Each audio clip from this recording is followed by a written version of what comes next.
Hey guys, it's been a little while since I appeared on camera on the public channel because I was focused on making the affirmation exercises and tapes and yada yada yada. However, it's time that I show my pretty face on camera again, and you guys voted for the topic of the people pleaser problem, so this is what we shall talk about in this video. And I'm also gonna give you an update on the changes of my channel and why I changed the name and what it means and how I came up with this, but this at the end. So if you're interested in my personal blah blah, then watch the video till the end and you get the info. If not, then get the info that you need for yourself, and then I love you and bye, right?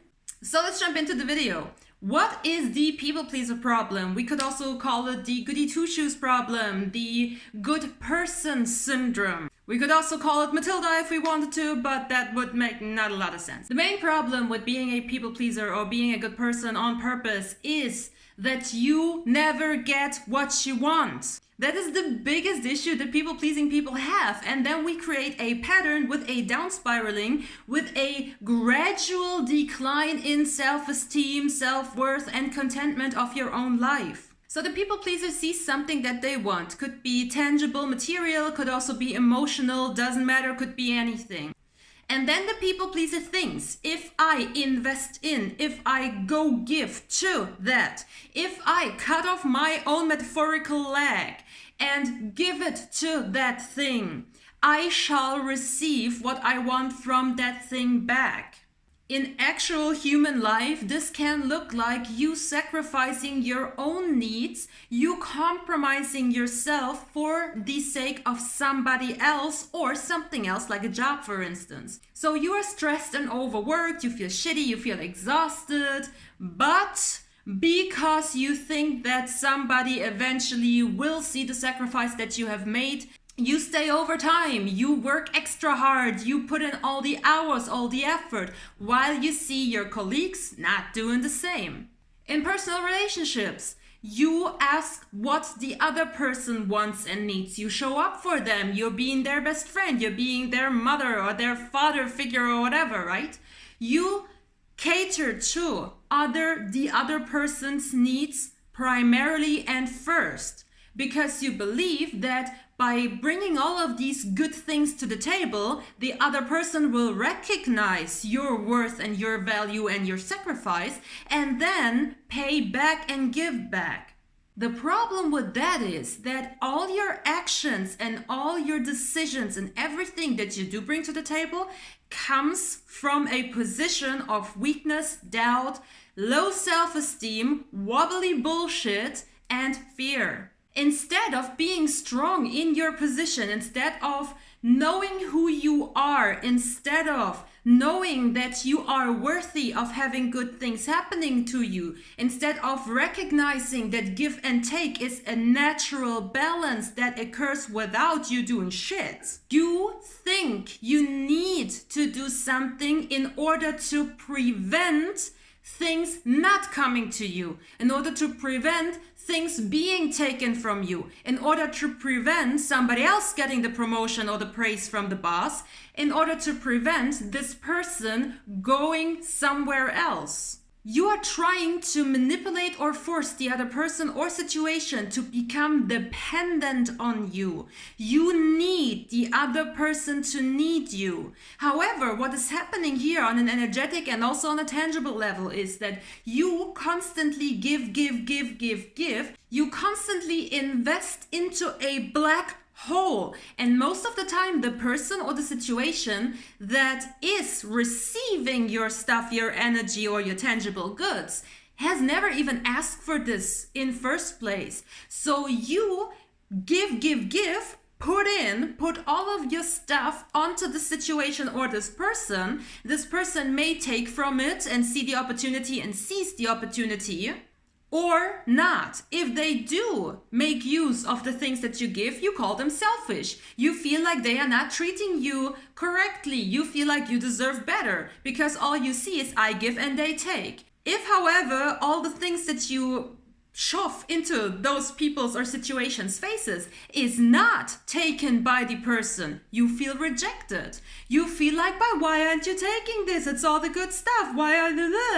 And your self-value and self-worth declines more and more and more. My intention is not to teach you to be a selfish, narcissistic, self-centered, self-absorbed asshole and to be mean on purpose to other people. I am not criticizing your morals or your ethics or your feeling, your desire to do good.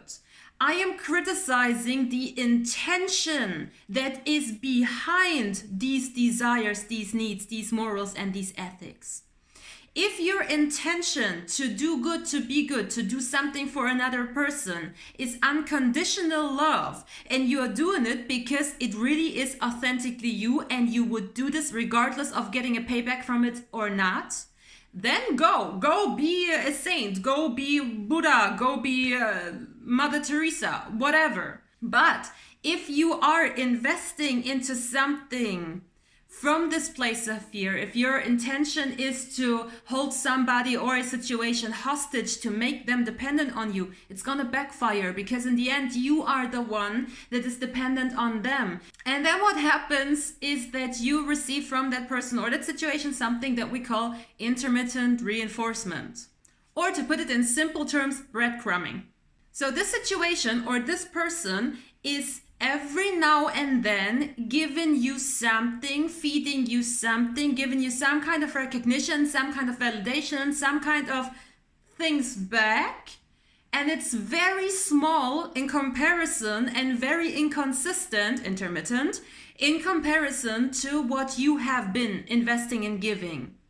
But because you receive that little grain, that little crumb, that little piece of shit, that tiny thing, it keeps you going because you reinforce your mindset of, hey, it is working. I just got my tiny ass little shit that's like not even half of what I actually wanted and asked for. But it gives you hope. And in that case, hope is something horrible. Hope will keep you going, deplete you until there is nothing left of you. In addition to all of that, you start harboring resentment. You start hating that person or that situation. You feel like a victim. You feel like you're undervalued. You feel like you're not recognized. Or you get recognition, but you don't have anything tangible back. Your cup is not being filled. The beautiful thing about being a people pleaser is that it means that you have a lot of love and resources and energy and focus and attention to give. You have a lot. You are quite abundant.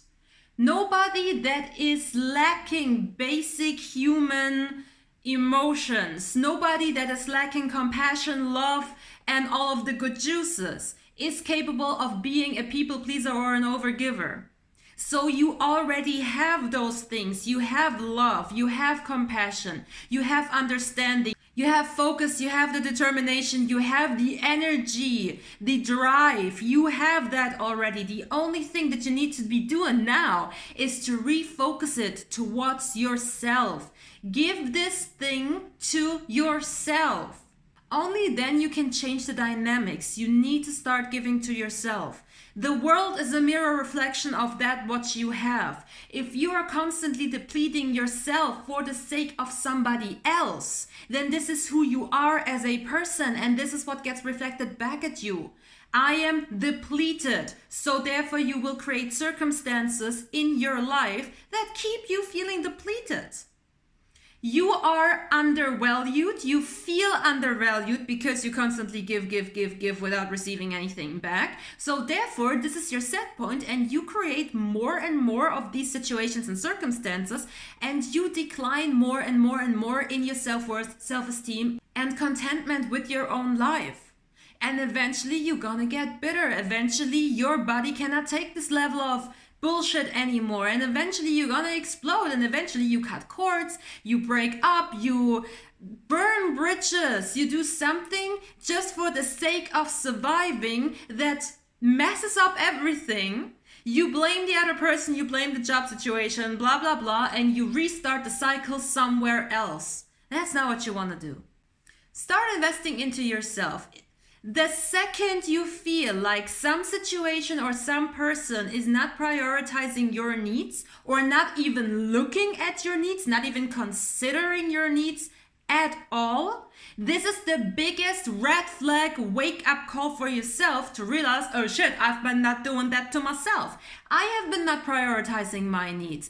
I have been not giving to myself. I've been ignoring myself. Somebody ignores you. Where am I ignoring myself? Somebody kicks you off of the list of their priorities. Where am I undervaluing and underprioritizing myself? Somebody does not pay attention to you. Okay, where am I not paying attention to myself? What area of myself needs more attention, more focus, more love? Give to yourself. And this is how you get stable within your confidence, stable within your self-esteem. You learn to love yourself. You become more attractive. You become more magnetic, literally and spiritual, energetically speaking. And because you value yourself, you become high value for the person that you are. And that attracts shit to you. And then people are willing to play with you and extend their cup to you while you can extend yours and be like, hey, what flavor of ice cream do you have in your sundae of life? Oh, it's banana? Well, I have vanilla. That's mix and match. This is how we then create healthy relationships. So the problem with being a people pleaser is that it slowly kills you, and the solution for that problem is very easy. Refocus onto yourself. And that's it. For those of you who are not interested in the channel personal me, blah blah, I love you all and I see you in the next video. Bye. And for those of you who are interested, I have changed the channel's name from 5-minute subs, which was short for 5-minute long subliminals. This is how I started this business, this channel, this journey, into all. This is very plain. It's 3 letters and it has everything in it. The reason why I did this is, well, A, I do not produce subliminals anymore, and even if I would do it in the future again, maybe I will, we'll see about that. They are not gonna be dominantly on my channel. So I started this original channel with the intention to turn it into a subliminals channel because I just thought, like, why the hell not, right? I wanted to do that. And then it sort of naturally turned into what it is right now. It became bigger and people had questions and I started answering those questions, and then it's like, ooh, I don't know. Things happened here, right? So it was about time to change the name. And if you are a member of my I Want It, I Got It Facebook group, and you've been there for a while, you have seen this symbol. Where is it? There it is.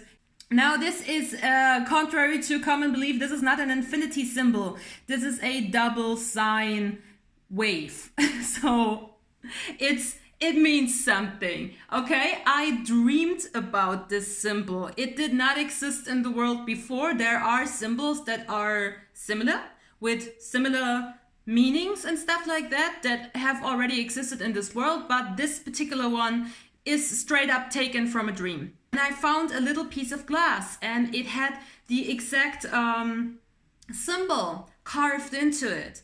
And I looked at this and I asked myself, what does that mean? And my dream self said, well, it's all that is, isn't it? I had the explanation in my mind that it is the feminine creation, the masculine time and drive. It is the moving progression of everything starting at the source.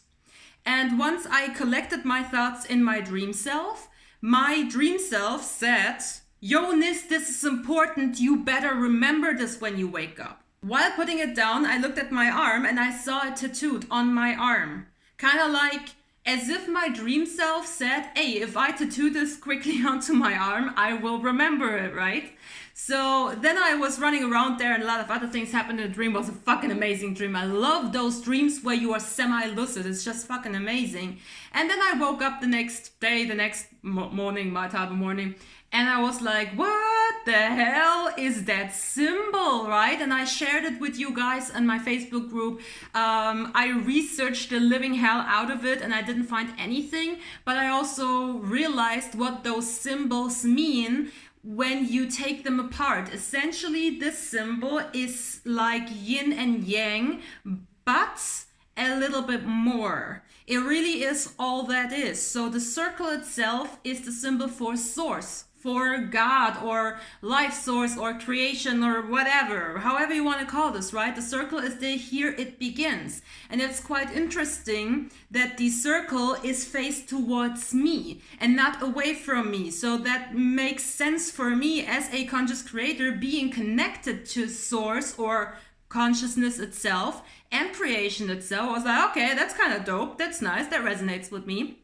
The arrow that runs away from me or to my side is the symbolism of masculine energy. So it's drive, it's force, it's progress, and it symbolizes time and the movement of time. You know, time's arrow never stands, it keeps on marching on, that kind of stuff. And then I was looking into those sign, double sign, also mirrored double sign waves functions, and I did some research on what mathematically this particular sign function means, and it's literally called the mother of all functions. So this is the only mathematical function that cannot be produced by adding something to something else or taking away something from something else. It just is. But you can use this core function to create every other function in the universe. So it's the mother of all creation. When I explained the meaning to my friends, because everybody had questions and was like, what's that? What does that mean? Why is that new? I got eventually tired of explaining the entire freaking dream and everything that it means and the whole backstory that I gave you, like a short version of it right now. And I just started telling everybody that's all. It's all. It's the symbol of all. And that's it.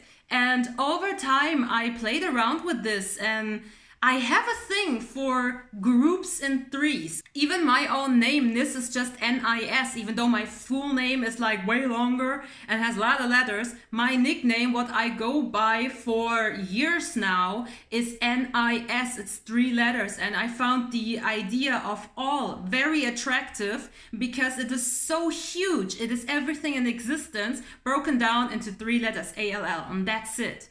And yeah, I don't know, I just felt like it's time to change, right? It's a new year, it's a new me. Things have been changing, and I felt disconnected to my starting point in this YouTube journey, in this coaching business, in the self-development thing that I've been doing for a while. I don't feel any connection to my roots anymore. It's like, yeah, cool, I appreciate that this has been, but it's like, it's over, it's done. So there was no need for me to keep attached to an old name that doesn't apply anymore. And I don't know, I dig it. I totally dig it. I love the all, I love the symbol, I love everything. I love how weirdly it came together. So it's really is in alignment with the stuff that I like. And on top of that, that's also cool, all in German, if you pronounce it in the German language, you say it all, and it actually means universe, I think. Okay, it means outer space, but it basically implies the universe, so it still is everything. So yeah, but you know, it's close enough. I like it. It's all, it's kind of like, I like it. Okay, and that's all it needs to be. So that's the personal blah blah. As you can see, I've been way more active on my channel lately, and I continue doing so-ish. Trying to not overwork myself, but yeah, I continue posting more shorts because the YouTube algorithm demands it. If you want to stay relevant, you gotta shake that ass for the algorithm. So I'm gonna continue producing and pushing out shorts. Every time I say or read the word shorts, I think about Bart Simpson, and it's kind of weird, but okay. Weird name, YouTube, but what you gonna do? I will also continue making those affirmation exercise videos. I will also continue to make the overnight affirmations. So that's a boatload of work. I also still have the membership area where I create videos according to whatever it is that you want and need in the moment, and where I'm way more private and way more personal. So you get to see me sick in bed without makeup and all kind of like real life situations of life, still catering to what you need, and making content really according to what it is that you need and want and need help with in the moment. And on top of everything, as if I don't already have a shitload of work on my ass, I've also started a new channel, a second channel, and that's all by Nis in German. It's scary and it's exciting as hell. I already made a post about that. I have already created a couple of videos. I'm gonna upload them now. It's Sunday right now, by the way, just so you have a reference here. I will share those videos, or one of those videos. I'm gonna share the channel, the secondary channel itself, with you, because I know that I do have a lot of German speakers. I didn't know that. I was not aware of you guys. I'm so sorry. But I'm gonna share it with you once, so you get a chance to check that out and get German content, potentially with bad grammar, but I'm gonna do my best. You're gonna get some German content there, but other than this, the German channel will not affect this channel at all. There's the all again. Okay, but that's enough from me. And I love you all, and I'll see you soon, and bye bye.